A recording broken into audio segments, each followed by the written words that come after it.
I think it would just be better off if we started wearing matching sweaters and showing up to places on a bicycle built for two. New for 96. With your hosts, Kevin McCauley and Chris Nguyen.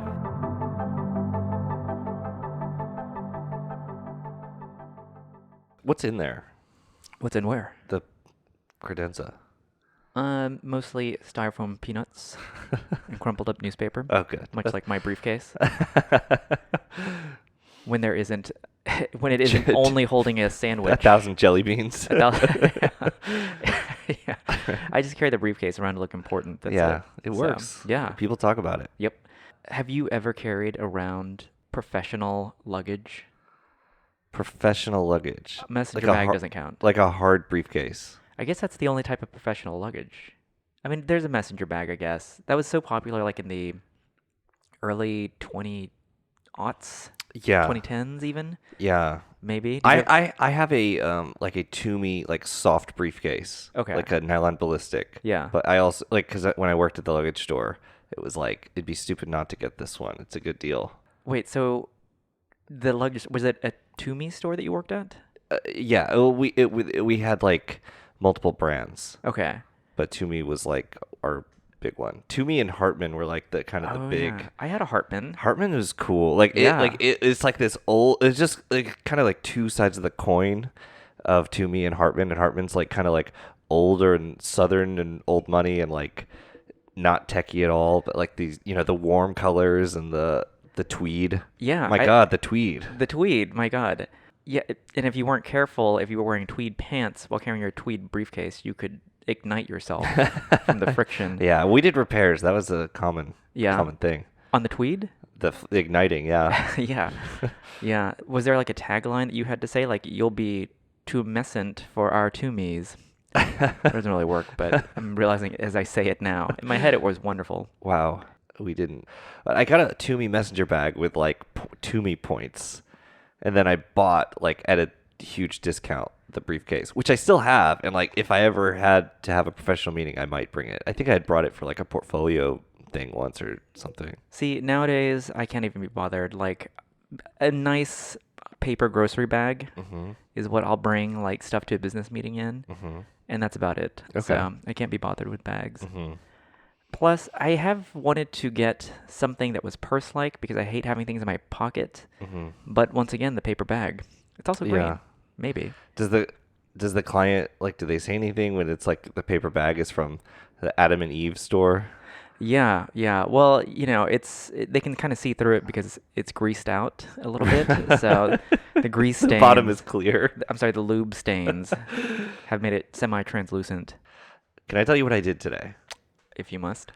I made and sent to print my T-shirt for Redwood. Oh my God. Yeah. Like your solo to be worn only by you That's right. T-shirt. Okay. Yes. I really hesitate to ask. Yeah, I'm not going to tell you. Okay. Usually, though, it's like, because I had an idea for a shirt that was going to be a very elaborate illustration, stupid thing. Yeah. Like a quick read, not one of those. So normally, it's my designs, my jokes are only funny to me. It requires a lot of explanation and careful. I was gonna say looking. they're extra funny because they require explanation. Yes. Yeah. This is not. This is a quick read. This is Okay. really simple, really dumb. It took People me can get 1 minute to make it. Oh yeah, my it took me God. 1 minute to make it. I sent it to print. It Wow. already is being printed. I mean, and Wow. I say print, it's like print on demand. I can make these shirts for like $12. Does it's the amazing. printer ever like email you back and say, "Are you sure this is the design?" No, but I was really concerned that there might be a copyright violation. Okay. And the printer did have like a weird, like they wouldn't print. I had prints of Jaguar things that glitched a long time ago, and they wouldn't let me do one of the had like a clear prominent Jaguar badge. Yeah. They wouldn't let me print it. Oh, really? They wouldn't because they're like, oh, this is a copyright thing. So I really thought this would be a copyright thing. Yeah. But it's not because it's already See, produced. now you've alerted like automotive manufacturers to the fact that you make bootleg branded products. Yes. And if they're one of our 10 listeners, then you're in trouble. Well, this is not automotive brand. Okay. Oh, Yeah. really? Another clue. I am very curious. Yeah. Your entire wardrobe is t-shirts, are t-shirts that you have made, And my flannel. and your flannel, and that one portrait of me half smeared because because you got it at a discount because it got smeared. Yeah. Yeah. We never actually made that, did we? I don't think we did. We should. We should. Maybe that should be my That'd be my amazing. Radwood shirt. That would be amazing. Yeah. Okay. I think I still have my Radwood costume from last year. Costume. Okay, It's well, just you're about 90s. to have this. You're about to have the smeared The smear? one. Yeah, you said a large infant. T-shirt Obese size? infant. Obese infant. That is my size. Yes. Yes. Okay. Well, you son of a bitch. What? You know that we can't go anywhere. We can't show up to the same place anymore because you've just purchased a new car Mm-hmm. and it is basically the same car as me Yes. in form factor. And so I think it would just be better off if we started wearing matching sweaters and showing up to places on a bicycle built for two. I've been it would be wanting less to do this embarrassing. for years. Yes. Okay, so why don't we kick things off on Sure. this episode of New 4 90 6. exclamation point. Yes. All We never right. say the exclamation point. Yeah. Yeah. I feel like it needed a punch up. Yeah. So now the cliffhanger. Oh, yes. So let's start at the beginning. You did get a new car, however. Okay, Yes. it has not arrived yet. It's not arrived yet. But why have you decided to get new transport? I don't even know, like, you never talk about your AMG E63 wagon, so I don't know if people know that that is what you've been driving for a year and a half or 2 years 2 now. years. Yeah. And I think it's somewhat known. I have a Lexus IS300 Sport Cross, and it is. I'm giving up on my Sport Cross. It is having too many problems. I mean, this is a car that I bought in a bit of desperation for little money and in 2019, Yeah. and it had 175,000 miles when I got it, and I have replaced seemingly everything on it, and it is just as shitty in terms of interior, exterior, driveline, and suspension. Yeah. Besides that, it's great. Amazing. Yeah. Well, you don't need those things.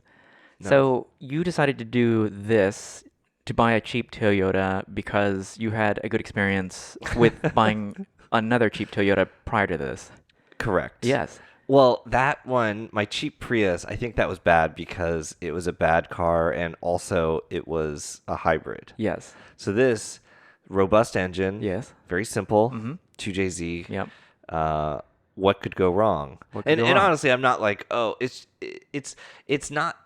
I for 3 years, it's not like, oh, the repairs are getting too much money, too expensive. I mean, the total I've put in this car is eye-watering and appalling and embarrassing, like Yeah. humiliating. How much money has gone into this car, and for 3 years, and it's.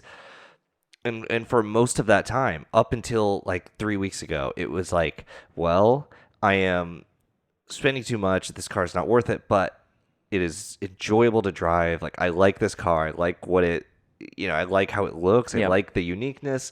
And I am paving the way to a restored, immaculate Yeah. sport cross. And then, like, in the last 3 weeks, it's like, as I've had the fourth check engine light in 4 months, Yeah. it's like the delusion is lifted, and I realize I've been completely delusional, and like the paint looks horrible. Like, it looks just as bad. Yeah. I spent I spent $6,000 in maintenance on it in the last 12 months. Yeah. And it currently has a check engine light. Yeah. It looks just as bad or worse than 12 months ago. Yeah. It squeaks more than 12 months ago.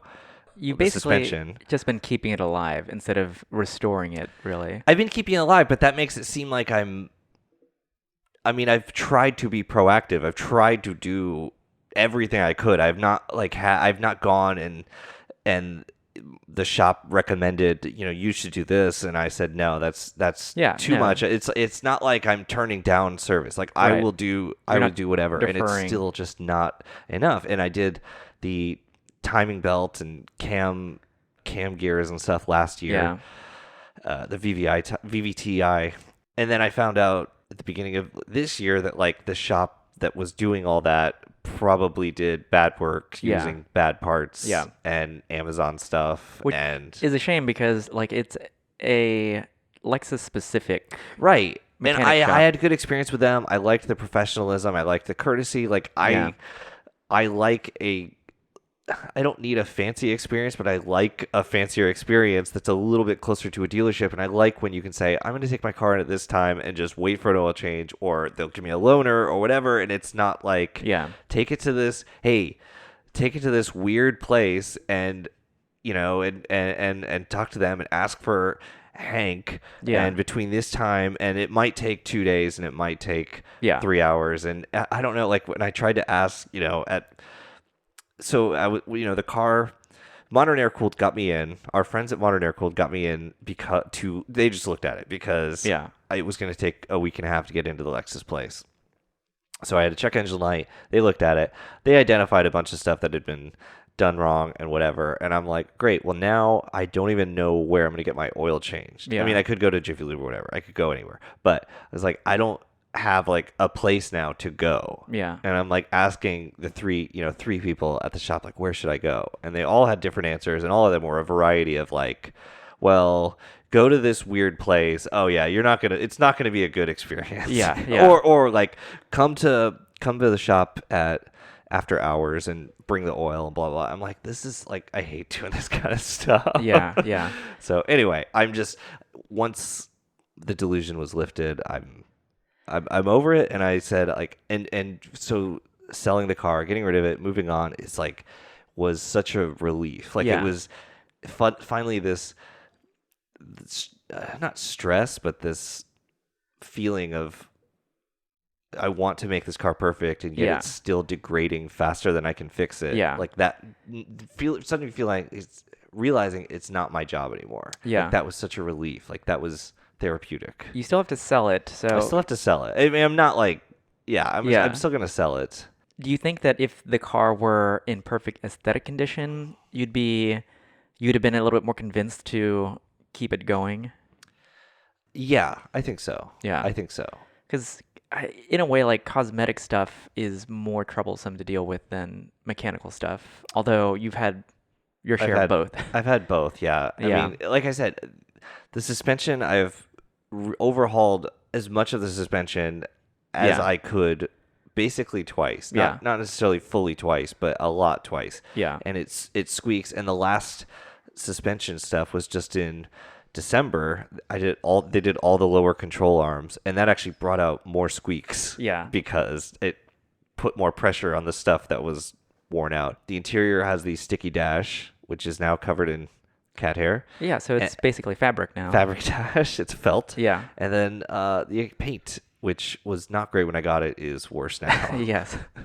It's Due just, to me being overzealous with a pressure washer. well, cars aren't meant to be completely waterproof, the paint especially. You've at least experienced proving the myth of the unbreakable Toyota. It's 20-year-old car problems combined with we don't know what life this car had in 175,000 miles Yeah. before I got it. You Yeah. know, it was an inexpensive car for so long and changed hands and whatever. And I mean, if you remember when I bought this car, it's like my criteria for a sport cross. I needed a car. I really wanted a sport cross. It's a very uncommon car. Yeah. And I needed it like somewhat quickly. I mean, it was October when I sold the Prius. Yeah. And I waited 2 months. Yeah. And I bought this car in December. And I mean, I did need a car. And Yeah. I was a little, obviously. So my criteria, it's like, I'm not buying a car with more than 100,000 miles. And then it's like, okay, well, certainly not more than 125. Well, definitely not more than 150. And then it's like 6 weeks later, it's like, well, here we go. I'm getting on a plane to buy a car with 175,000 miles that had a catastrophic issue 24 hours later. But the shop that did the PBI, they were able to catch a few things here and there, right? I did not do a PPI. Have you ever done a PPI, this time not included? I did a PPI on a different sport cross and they found rust. Oh, yeah. So I bought a California car Yeah. because it didn't need a PPI, no rust. Checks out. Yes, yeah.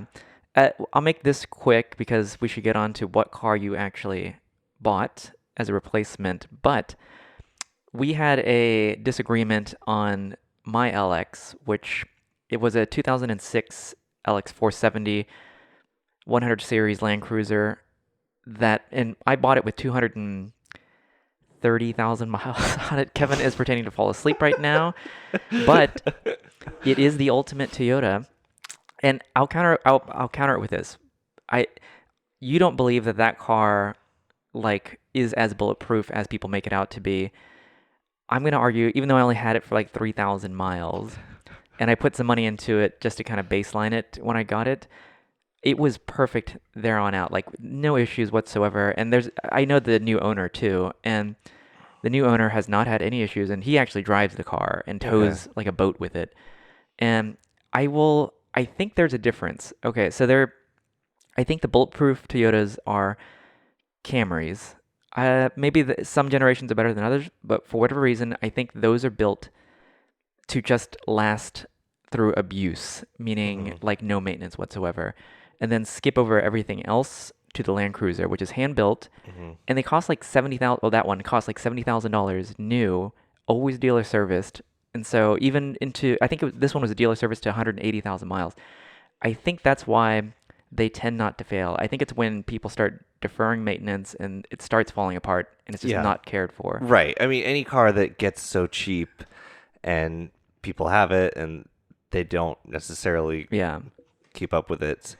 I wonder if like the Camry, because it's such an appliance car and people don't really like, I think the average person is less likely to take it to an Indy if they don't know anything about cars and are more likely to take it to the dealer for everything. And so I wonder if there's like kind of, first owners at least, maybe second owners, take their Camrys to the dealer up until like triple digit or 6-digit mileage, and that's why they last for so long. I don't think so. I don't know. Versus like the Ultima, that it's only purchased by irresponsible people who like, the car dies with the oil that was filled in at the factory. I'm sure that like nothing on an Ultima is made to be serviced because they know that it will never come in for anything again. It will just run until it does not run anymore. Yep. The valve covers are probably held on with rivets. Like, like it's not meant to be re-screwed. No. It's probably just like the entire engine and all its parts are just cast in place. So let's get on to the important information. I do hate that you like. I appreciate the showmanship, but I do feel like drawing this out is wholly unnecessary. But I also I guess we already kind of hinted at what it was. It was a good hint. You can tell who my counsel was on this decision, but it is a 2016 Mercedes E-Class wagon. An E350 is not the fast one. Automatic. It's got a 4-speed automatic. It's a 4MATIC. And it is, what is the color? Oh my God. I do not remember. You remember the color of everything. I know, it's a weird name. It's like a darkish, like desaturated blue. Yeah. And in German, that sounds more elegant, but yes. It's a good-looking car. It's exactly the spec that you were looking for. It almost. Is. It's 95% there. Yeah. So basically, the things that I've always had troubles with outside of the engine, the pano roof, this one does not have. No. So you're free and clear there. And this has well, I guess I didn't have trouble with this because so yours is a facelift, mine is a pre-facelift, and my car did not ever come with the big star on the grille. Right. And yours also does not have that because it has the luxury package. Yes. Which has the old kind of radiator grille. Yes. So when you look, both of ours are S212 generation. The facelift, people heavily went for the AMG style grille on all of them. So it's a big star with like crosshairs. Yep. It's like a Dodge. Yep. And the less common is the luxury, which has a much less aggressive bumper. It does not have the pretense of being a fake AMG, which I really like that. And it has the traditional radiator grille with traditional 3-pointed star. So I think it is very elegant. I like that it's not shouty. it is everything I would like, everything I'd want in a Mercedes. Yeah. You know, I don't.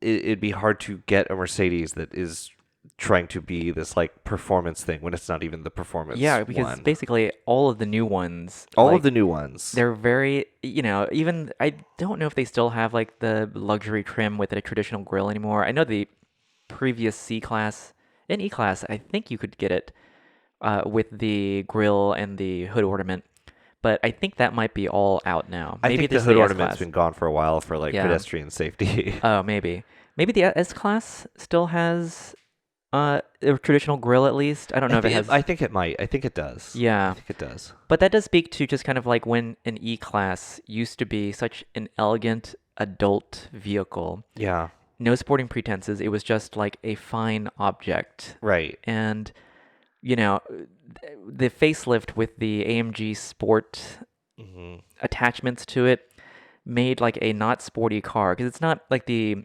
non-AMG ones are like very comfortable and smooth and floaty as opposed to like bone-shattering rides. Right. So to have all that like garnish on it, I've Yeah. never liked it, but Yeah. Yeah, I mean, and I feel like that's been a complaint. I mean, we've talked on this very podcast about, kind of what Mercedes is missing with like current cars, and I think a big part of the I mean, we've both voiced our displeasure with BMW and Mercedes and these brands, these story brands that we used to love everything they did, and then it's like, where has it kind of gone wrong for us? I mean, they're obviously Yeah. still making money. There's obviously people are buying the cars, but like, what is it that where we're not fully on board with like what these brands are doing? And I think it's like a big problem is these just everything's AMG line, everything is M something, and Yeah. just overly sporty, overly They've watered it. aggressive, and Yeah. shouty, and it's like, okay, well now the real performance ones have to look insane and Yep. awful, and then the normal ones look like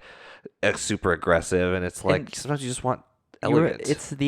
it's the dumb algorithm, the cap algorithm, I think is what basically all cars have faux sporty pretenses now as Yeah. a baseline Yes. if it's not an SUV. In which case they have faux aggro, Yeah. fake off-roading pretense. And because that's what sells. And so Yeah. I get it. Like, they've determined via the data that Yeah. this is what sells, which is kind of unfortunate. I mean, I bet you if you had not purchased this car, the next person who bought it, or the person who would have bought it, would probably have swapped out the grill. I bet you, if you pop this on bat, someone would ask about like how hard is it to swap out the AMG Sport grill on this thing, and because I saw two E63 wagons listed on Bring a Trailer and Cars and Bids today, or one on each site, and both of them had like a retrofitted, like a period incorrect Oh God. star grill. Wow. Yeah, and they both looked terrible. Yeah. I don't know. It's I think you've bought like one of the last elegant E-classes. The next one is fine, I It's guess. just very vanilla. Like Yeah. that design language is, it just kind of looks like an egg. Yeah. The one I got is the mid-morph facelift Yeah. S212, which I do like that I think it works better on the non AMGs, on the luxury trim. I think it works better, and the wagon Yeah. works a little better. But it is the kind of squarish 212 with the very roundy or very kind of odd shaped headlights. But it is, Yeah. I like it. I was critical of this design at some point, but that's also because you only would see the AMG Yeah. grill version. So on this grill, I think it works. I think it's such an honest presentation because it has the small wheels. It's got the Yes. 18s. Yes, I think they're And- 17s. Oh, there's 17s? Oh, yeah, Yeah. there's 17s. Yeah. There's 17s. It's got a little bit of sidewall, but it's Yes. somehow still very elegant. And because, again, like I think big wheels, I guess you can interpret that as luxury, but I usually interpret it as sporty. Yes. And, it's like, this reminds me of like old E-classes, like a W124, Yes. why did we think in period that was such a fancy car versus like a 2023 E-Class? One, it's hard to distinguish it between a C class and an E class. Yeah. But like, I don't look at it that way anymore. Like, I don't. I look at it as like a lease special. I don't. When I see one on the road, I don't think, oh, there's a bank manager driving around. I just think like it's just someone who has like a $240 a month lease, Yeah. and that's it. So it's not fancy anymore. But why Yeah. is that? Why were those old Benzes so special?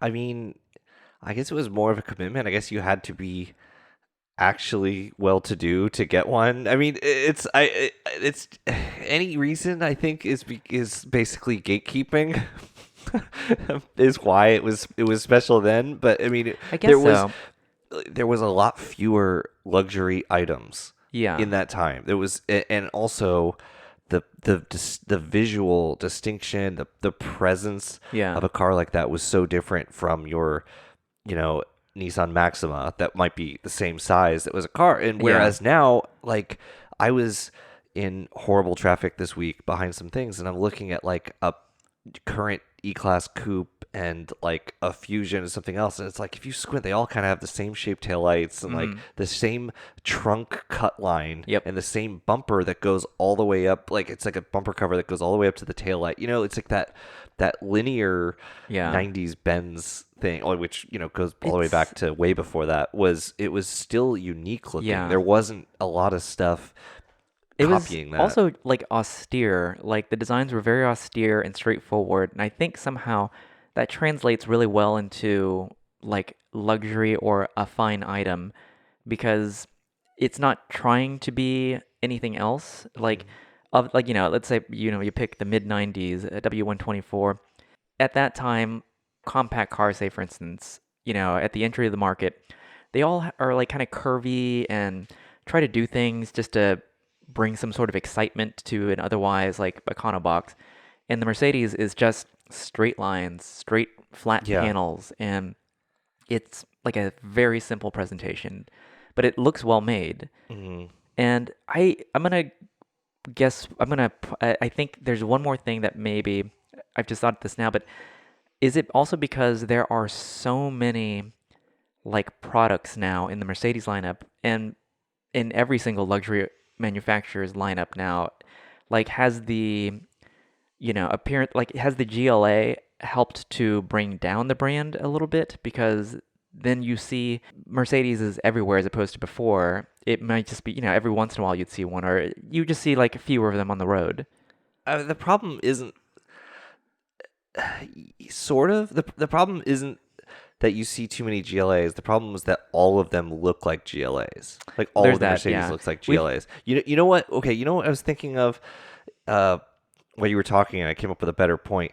Is I was looking at magazines today, and I was looking at these old Wired magazines from the Yeah. early 2010s, and I kept stacks of these things, and I was like, well, this design is like very radical and whatever. Yeah. But it was like now it's like, well, the stories are really out of date, like tech articles, and then the designs are like really out of date because Yeah. it's so on trend. Yeah. And Mercedes didn't follow trends until That's maybe true. these last 15, 20 years. Yeah. Like these last 15 years, like where they didn't really follow trends. They kind of just, it was an evolution. Yeah, they followed market trends on size and proportion and obviously features and stuff, but the design just looked like an advancement of the 1960s, to through the 90s. It Yeah. was just getting refinement, and now there's a lot more outward like influence from other things. where Yeah. it's like these companies are doing this, and everyone's just sort of borrowing ideas, and it's not And just it's Mercedes doing trends. Yeah. Everything just looks Well, of it's the same. interesting because like manufacturing capabilities now allow you to come up with all sorts of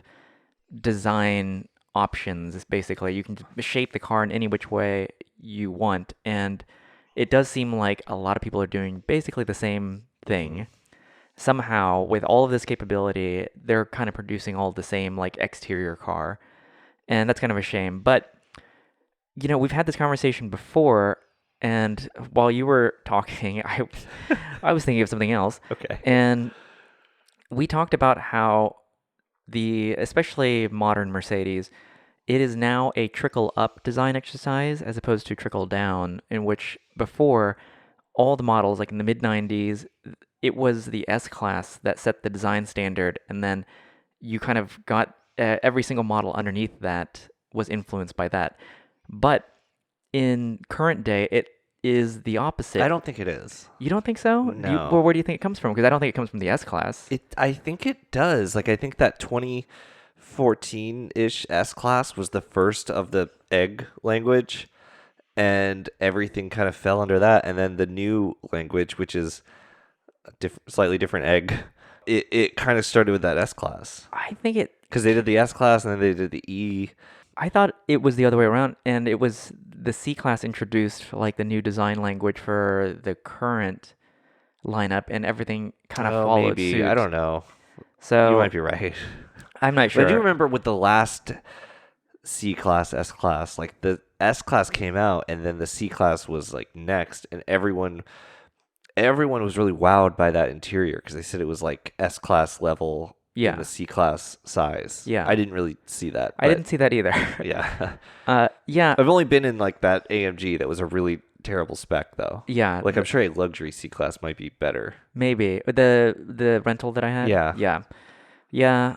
I don't know. For the price of like, we bought our cars for the price of like, not even like a new Camry really. Like, new Camrys are expensive, like Yeah. at least top of the line ones. But it's still like, in my eyes, I still see it as like a fine object. Like it's just a well built object. Like I was telling you the other day, I was replacing like this handle in the trunk, and I had to remove some trim pieces, and I was like astounded by how many things were screwed down as opposed to just clipped in like it would be in other cars. And the car is mostly rattle free, like with 77,000 miles on it now. Wow. And the only thing that rattles is the panoramic roof, which sounds like it's going to shatter whenever I You go over fixed bumps. it. I did not fix that one yet. The heat fixes it because it expands and fills Oh. into its slot, I guess. But Okay. anyways, so it's gonna come. Your car is gonna come next week, Yeah. perhaps. Yeah. Yeah. It got loaded up onto a truck from Virginia on Thursday. Yeah. Or Wednesday. Midweek Wednesday. sometime. Yeah. And Anyway, we didn't talk about how I arrived at this yes, choice. how I tricked you. You did. Yeah.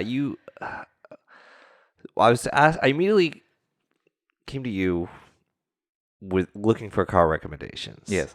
And I wanted something to replace the Sport Cross, and I was willing to spend more money, but I wanted it to be special and like relatively fun and nice. And Jordan, friend of the pod, he recommended a Cayenne V8. Yep. Because of course he would say that. Of course. Keep me tied to him for Yep. forever. Yep. And you mentioned this. You also mentioned some Volvos, and we kind of looked at some of these options, and Yeah. the Mercedes was the one that appealed to me. Yeah, because your requirement, it needed like at the minimum fold down seats, Yeah. and it also needed to be automatic. Mhm. And what else? What was the other criteria? It has to be 4 doors, has to be automatic, and it has to be able to fit a wheelchair Yes. in the back without folding down the seats. Yeah. For my sister-in-law. Yeah. So that rules out small sedans. Most SUVs are probably applicable. Yeah. And And most wagons are applicable. Yeah, Of and- which there are very few. And so when you talked about the E-Class, I was engaged. I was interested because I like the look of it. I like the idea of it. And then I really like the third row the jump seat. I thought that was extremely cool. Like gaining a new capability is Yes, yeah. And like it's mostly reliable. I mean, it's a German car, so cool. It's a German car. I'm prepared for some pain, but it's the last like NA E-Class, maybe one of the last NA Mercedes full stop, probably. Yeah. I'm not sure about that, but the next one had, I think, an NA V6 still, and then the inline six, but the base models, if this was the equivalent next generation, it would have been an E400, so you still would have had the NA V6. I thought the 400 was the twin turbo V6. I don't know if it's twin turbo. There's It a could be. 3-liter V6 twin turbo Okay. that came in the next generation. I think this one is still NA, but or that one is NA. But then otherwise, like most of them are like 2-liter turbos, Yeah. which in a, this is not meant to be like a classes thing, but like in an E-Class, Yeah. it's such a shame. Like, Yes. but that said, like there are so many like $70,000 cars with 2-liter fours. Well, and that brings us to like, there will be plenty of time to drive electric cars in the future and 2-liter inline fours. Yes. Like, it's like I don't necessarily want to commit to that right now. Yeah, this is, Um, as far as like practical daily drivers go, like this might be the last one that is most satisfying to you. Yeah. Because, I mean, who knows? In the future, you might find an EV that fits your needs. For sure. Yeah. So, when you get the car next week, was there any moment where you wanted to relive your 992 trip, where you hopped on a DHL plane and rode with the car? Oh, but this time it would be like on the Yeah, truck. on the truck. Maybe you ride in the cab with Yeah. the driver for like 18 hours or whatever. Yeah. Yeah, that would have been memorable. Hmm. Yep. Did you get a tracking number? Is it like FedEx? It's not like FedEx. I don't have Okay. a tracking number. That's a shame. Yeah. How It will would you be know curious to when know it's where it delivered is. with those package thefts nowadays? But we looked at the Volvos, and I do think that like the V60 looks really cool, and the V90 looks really good. But Yeah, it's just I agree. Ultimately, the Volvo design language is so good, yeah, and the wagons look amazing and actually they look really unique. Like they look look really unique. long and low slung. Yeah, and like muscular. Yeah. And it would have had all, the modern conveniences and whatnot, but ultimately, yeah, I agree with you. I don't think you would have been like it just would have driven like N car. Yeah, and also they're all the ones that I could find. Like the V60 is so new. They basically came out in 2020 with Yeah. the current design. So to that for my price range, that would have been I would have been very limited on options. So Yeah. I only would have gotten a bad color like black Yep. or white and the smallest possible engine configuration, of which they're all the same engine, but there's like you can get 2, 4, or 6 turbochargers on top of it or something like that. So Yeah, that's what um, T5, T6, T8 mean. so it would have been the slowest one in Yeah. the worst color, and You could have gotten the the plaid the interior. plaid is so cool. The plaid is It's- cool. I it's didn't very even know that cool. existed until like we were doing that search. It is cool, but the E-Class that I bought has 38,000 miles. Yep. It is. I mean, I'm not saying it's definitely going to be fully reliable, but it is the final year of that generation. Yep. And it is NA, and this was basically the lowest mile one in the country wagon. So, and it's a color, like Yeah. I was debating. It was at a dealership in the DC area. I was debating, is this the right car? Should I wait for another one that's similar condition? Because most of them, 2016. That's 6-7 years ago. Yeah. So Well, so this has that kind of Land Cruiser proposition, except the opposite. I mean, people do run these up to high miles, but these are also always one owner, yeah, dealer serviced, no expenses spared. Right. Yeah. And we did find one car that was even more perfect. yes, But lost down out. It was listed and gone instantly. yes. So describe that car. It was a light blue 2012 dead person's car Yeah. in Southern California. It had 25,000 miles and was less money than this one. Yeah. And So that kind of gave me unrealistic expectations of what to expect. You should clarify by dead person car. Oh, he yes. does not mean that someone had died in the car. No one died in the car. that we know. Right. I spoke to the dealer, and the guy who had ticketed on trade-in, he talked to me. He's like, yeah, it was a great car. He's like, the person who traded it in, his father had passed away. He had kept the son had kept the car in a garage for 2 years. Yeah. And he's finally like, I'm not going to drive this. I'm just going to trade it in. He was a truck guy, so we Yeah. would have gotten along for sure. Yeah. So he traded in. So this car came in on trade. It was they like were not asking very much for it, and it got snapped up very quickly. Immediately. And it was a cool color too. It was a cool color. It was light blue. Light blue. Yeah. But the one I found. I mean, the one I bought, we did see it online Yeah. the same day, and the deal was not quite as good to be true. But it was like, well, this is It's a a good yeah. one, and I could clearly see like I'm not gonna find another one that's gonna be the same. There's not gonna be another one that's gonna be the same price with the same miles Yeah. and a color as opposed to silver or black or white. It was a fair price, and it like was specced out in the way that It you was wanted specced out in the way I wanted. No pano roof. Once I was on board, it was easy to. Yeah. It all just happened, I guess. I honestly like this happened so quick. I was astounded. I did not Really?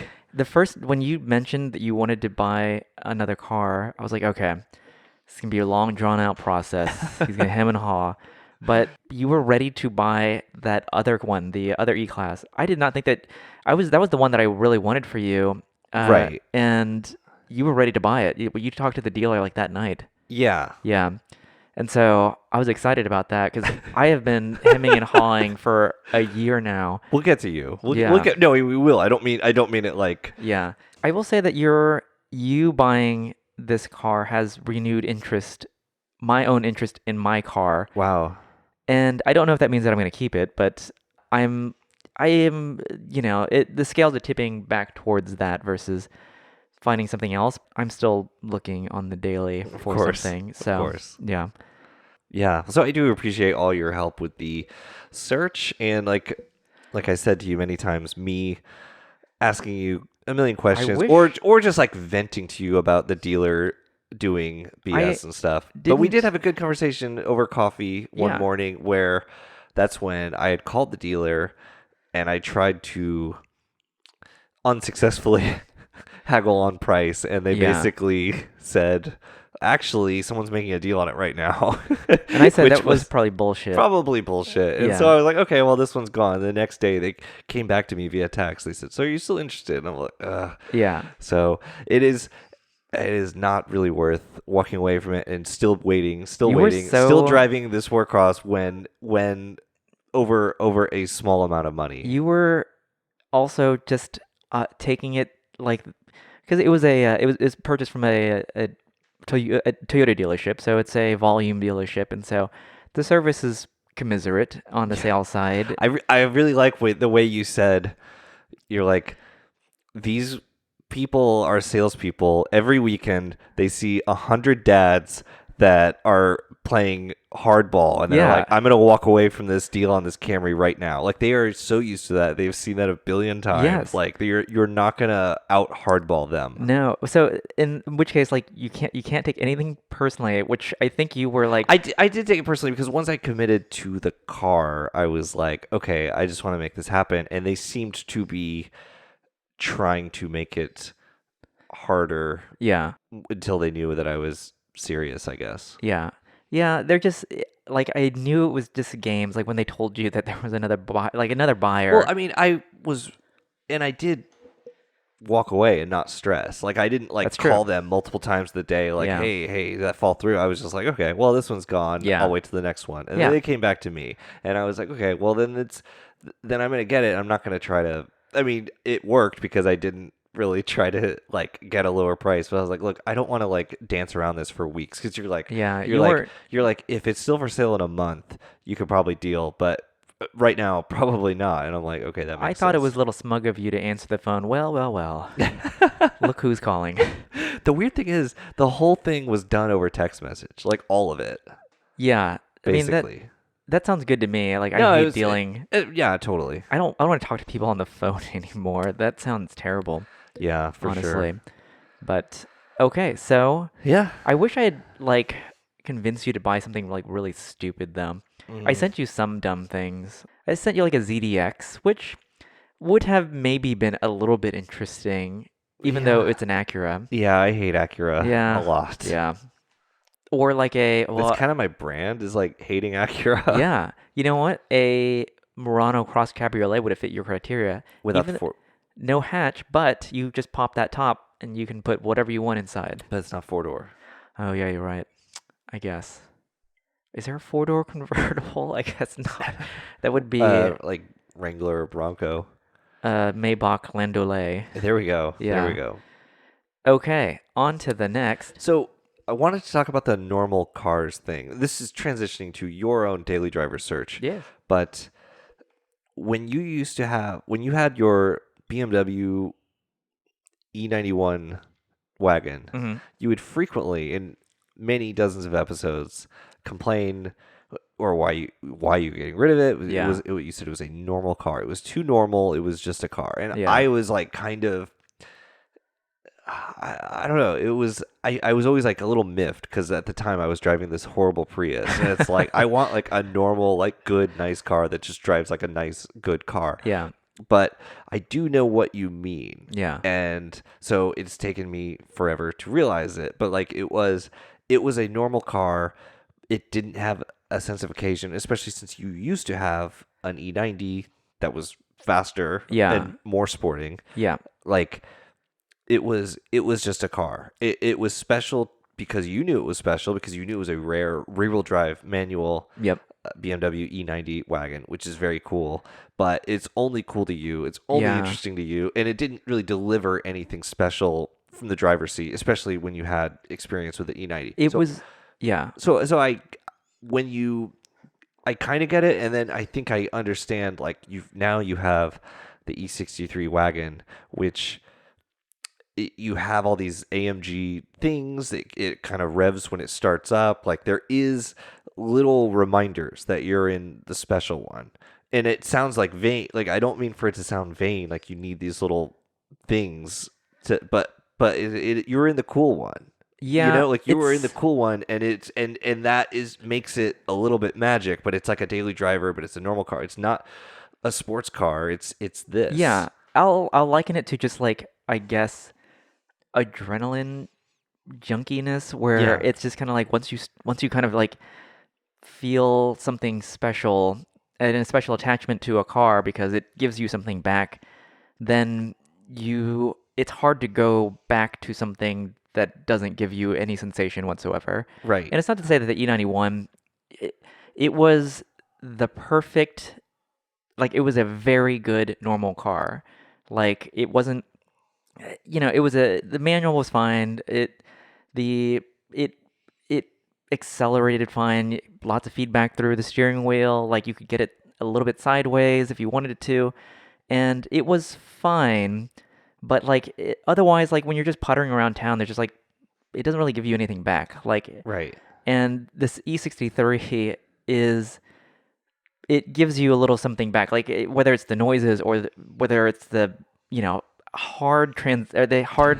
Okay, I was gonna say the transmission. I meant to say suspension, which is like bone shattering. But the transmission is also hard. The shifts. transmission, which is like 60% of the time I'm happy with it, and 40% of the time it is so bad. But Yeah. but that's kind of part of the charm too. Like Right. its faults as Right. well. Yeah. So it's gonna be hard to move on to another car if like I don't think I could do like another Land Cruiser. I will give to you like that the Land Cruiser just drove like an truck.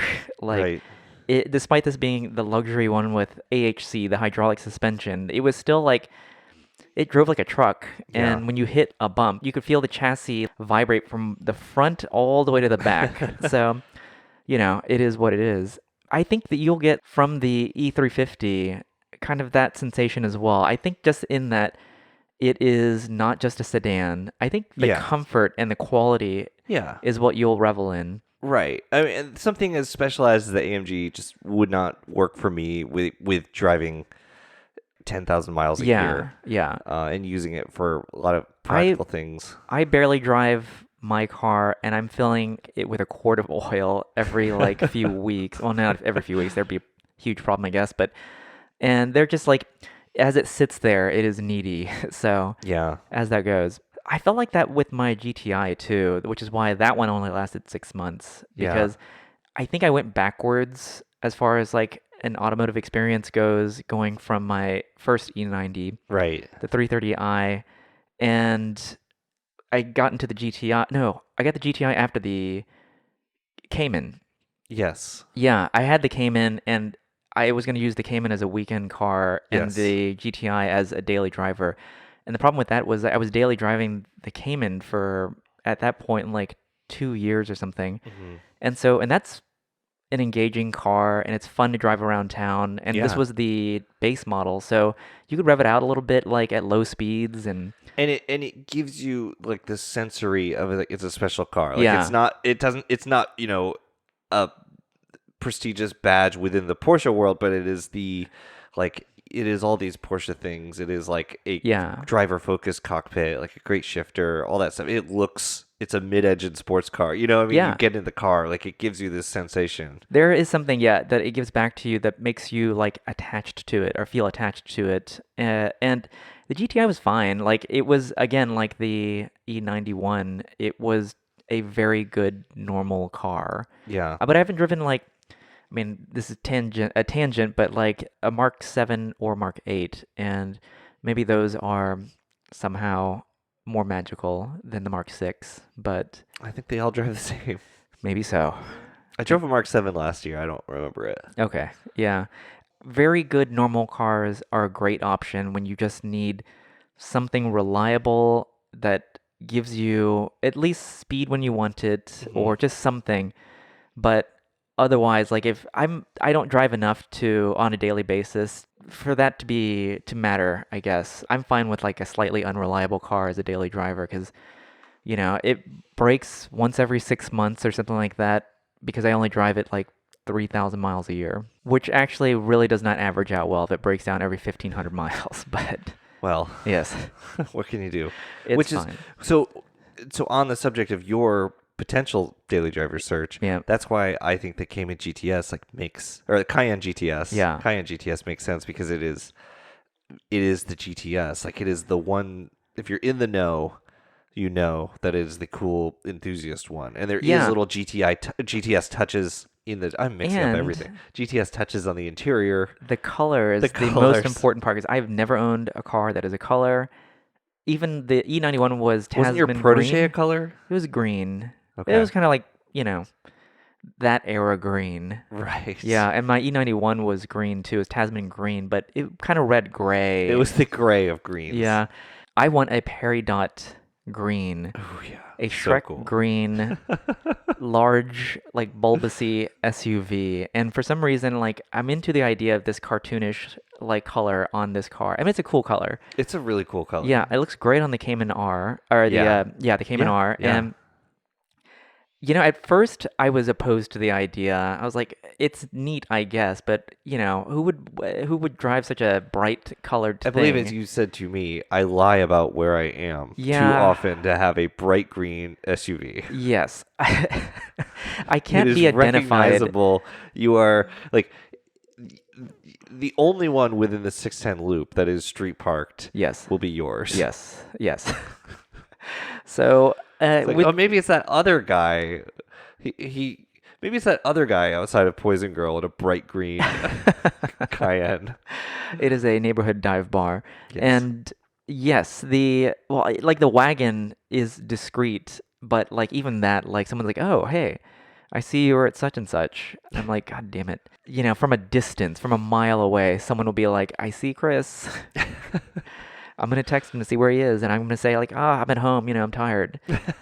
So that's not going to work out so well, but I'm excited about this. I've found a couple. They get listed, like Peridot Green gets listed maybe. Here's what you do: is you say What? when someone says, "Where are you?" You say, "I'm panicking over my stolen Cayenne." That's a good one. Actually, I may use that. Okay. Peridot doesn't come up very often. Like once every 6 months or something, I'll see 6 months. yeah. And there's one that's been listed for well over a year now, and Is that the one with the tan interior? it has a tan interior, which is a really like unfortunate color combination, like bright lime green Yeah. over fleshy tan is It's weird. bad. It's Yeah. weird. I don't like black interiors typically. That's the alternate. You can get a gray one too, but no one ever respected that. If you get the Peridot stitching on it, Ooh, yeah. it looks really cool. Do they do it on the dash and stuff too? Yeah, yeah. Ooh, that's cool. Yeah, and I found one. It was Peridot with all the options I wanted, except for the most important one of them all. And I've already declared that I will never go without this option again, and it is heated seats. Yes. I need heated We seats. do live in Houston, Texas. You never know when it might get a bit chilly. It is 79 degrees outside right now, and I In would have February? them on In February. in February. It is 32 degrees in LA and 79 here. Wow. Yeah. And I mentally bent my brains inside out trying to think like, could I live without them? Also, can we just speak to the craziness of the fact that this car was like a 2014, I think, and someone had spent $118,000 on this car originally. Every single option except for heated seats. And I think that was a tough dash man Yes. trying to prove a point I that think he so. doesn't need, Certainly, it's what I would do. yeah, heated seats because, he can tough it out, and which I think is insane. So the search continues. That one sold anyways. It was very well priced, and I always know that a car is going to sell really quickly when a dealer only posts one photo of the car and never update it with any additional photos, which means that they're getting calls like every day about the car. Oh, yeah. So why, take the 5 minutes to take like really bad photos of the car when it'll just sell itself? The search continues. I'll also accept Carmine Red, It's good. which is a good red, yeah. But I don't really like SUVs except for the G-Wagon, short wheelbase, Range Rovers, and now I have warmed up to the Cayenne. And if it's going to be a Cayenne, which they have made literally like a million of them, it has to be a color or something to help me Yeah. kind of feel like it doesn't just blend into like the sea of suburban cars. There's so many gray Cayennes. There's so many things. It's such Yeah. a like. White is the uh, worst color for that. It is really the worst. But Yeah. it is. This is not really like a great term, but it is like such a mom car. Yes. And It's a very family. yeah, but that's why the GTS is cool. Like I think it'd be hard to go from an AMG wagon, like the enthusiast's car, Yeah. to any Cayenne that's not the GTS. Yeah. And I thought about like the Turbo S maybe because those are somehow like about as much, even though they were like tremendously more expensive originally. And but I bet they're all bad colors. they're all black. Yep. Unfortunately, I don't know why. Like even just regular turbos, black, gray, or white. Like no one ever spec'd them in any other. No blues, nothing. It Yeah. is amazing. On the flip side, I don't think I could do a base one just because it would just be kind of a slow, bouncy SUV. Or maybe not. Like I rented or Turoed one and it was fine, but it was just that. It was just like a very good normal car, Yeah. the VR6. But those people spec'd out in colors. Oh And yeah. all those have heated seats. So I don't know. We'll see where this journey leads me. Anyways, on to the next. I hear that someone got new glasses. Sorry, new glass. New glass. Yes, I'll try to keep this short, but this week I was doing maintenance on my wife's Mini Cooper, just getting some stuff done, and it has had a cracked windshield for about an embarrassing long time, maybe a year and a half. Just like a little bit on the lower in front of you. It still passes inspection, but it's Yeah. just like it's not nice. Yeah. And so while I was at the dealer getting service, I asked them like, who does windshields? You guys do windshields? You source it out? And they said, we source it out. We go to this company, blah, blah, blah. I immediately call the company and they can come out the next day to my house, do the install. And they say, do you want, they're like, we have a premium aftermarket. They're like the OEM. So I'll say the prices. The OEM install, the OEM glass is $700 or $750. Like we have a premium aftermarket that is just as good. And the only difference is it doesn't have the little mini logo in the corner. And it's like $400. And I was like, wow, I'd be stupid to do the OEM one. And that's how like, they made you feel. That is how they made me feel. So I said, okay, well, yeah, the aftermarket sounds good. If I part of me was like, I should have asked Laura what she would want, and she would definitely say OEM. Yep. And I didn't do that, and I also was not comfortable telling her what I had chosen. And so they come to this house. The guy was great installer. He did the thing, did the work, and the car, which like never sees sun or outside, like, you know, he said all the clips were good, all these things that are usually brittle and break in the process, it was good. Laura takes it to work. She texts me. She's like, there's stuff on the glass. And I was like, okay. And I'm like, I don't know what to do with this information. So she comes home and I look at the glass and it looks like a smudge right in front of your field of vision as the driver. Yeah. And I'm like, okay, well, this should be easy to clean. I've got glass cleaner, I've got microfiber, I've got shop towels. Here we go. And I'm cleaning this. And when you're on the outside of the glass, it looks like, oh, it's on the inside. And when you're on the inside of the glass, it looks like it's on the outside. And it looks like a big smudge. Like, it doesn't look like damage, doesn't look like scratching or anything. Yeah. It just looks like it's kind of slightly fogged in a smudge pattern, probably about 12 inches across, right in front of your field of vision. And Laura said it was annoying to drive because she said it kind of distorted her view, but it definitely looks like a cloudy section. Mm-hmm. So I called them and they came out. And first of all, I was annoyed because I was not annoyed. She was not crazy. She was totally valid. And I saw it and then I was like kind of annoyed just at what they had done. And then I also felt like I was crazy. Yeah. And so they came out today and they looked at it, tried a bunch of different things, and no difference. So we're going to get the OEM glass put in. Wow. See, never buy store brand. Don't buy the store brand. Yeah. Yeah. That goes for everything. I don't understand how people can buy like store brand like chips. It doesn't taste the same. No, it doesn't. No. So not. store brand glass, same Yeah. thing. Yeah. Doesn't look the same. Literally, it's just something. This is probably a fluke. The like the store brand, the generic glass, probably usually is fine. I'm sure it's usually fine. But yeah.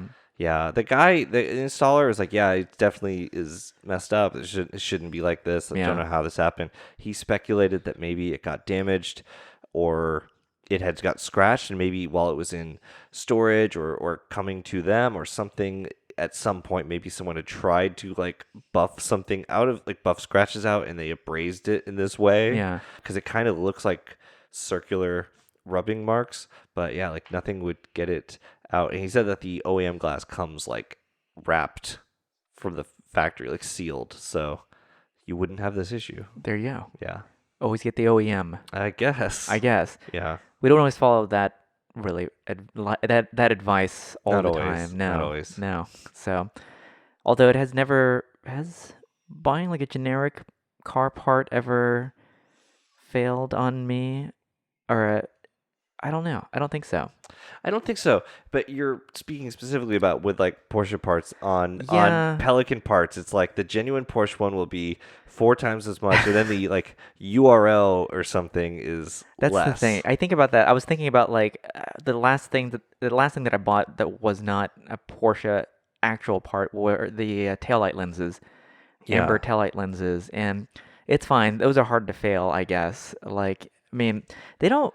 I will say, maybe my taillight housing is not quite right, but they don't quite fit perfectly. So maybe I have store branded myself on those. Maybe. So. My new housings came in today. Oh. Yeah. Okay. Yeah, you've got the ambers as well, but you have the classic, like, I guess, reflective housing, right? Reflective housing, and one of them is very crusty and kind Yeah. of dark. So from behind, one side amber is amberer than the other Yeah. because of the housing behind it. Yeah. Because it's transparent taillight And these corner. white ones basically like will make the taillights appear brighter. They'll make it without- appear brighter. It's lighter weight. Like Yeah. it's laser cut to fit. Hopefully Yeah. it'll be good. So we'll see. I'll know how it goes. I'll try to put it in Ooh, the yeah. next week. Is this probably. considered store brand or No, because it's custom. it's custom? The person the Canepa was using these Yeah. on like a 934. Yeah, yeah. So I mean, if it's good enough for a Canepa 934, This is like the premium store brand stuff. it's not really the like same. the But there's not organics. like an equivalent. Is there a premium store brand product that is better than like the name brand stuff? This isn't. I'm going to stick with this analogy. I'm not going to let go of it. Okay, fine. All right. I Yes. think that might be a podcast. I think so. Okay. Well, thanks for listening. Do follow us on Instagram at new496. Email us if you must. What is it, Kevin? I don't. It's new for 96. AOL.com. The numbers are spelled out. It's at Gmail. Yes. And Twitter's there. Is it? Maybe. Okay. All right. See you next time. Bye. Bye.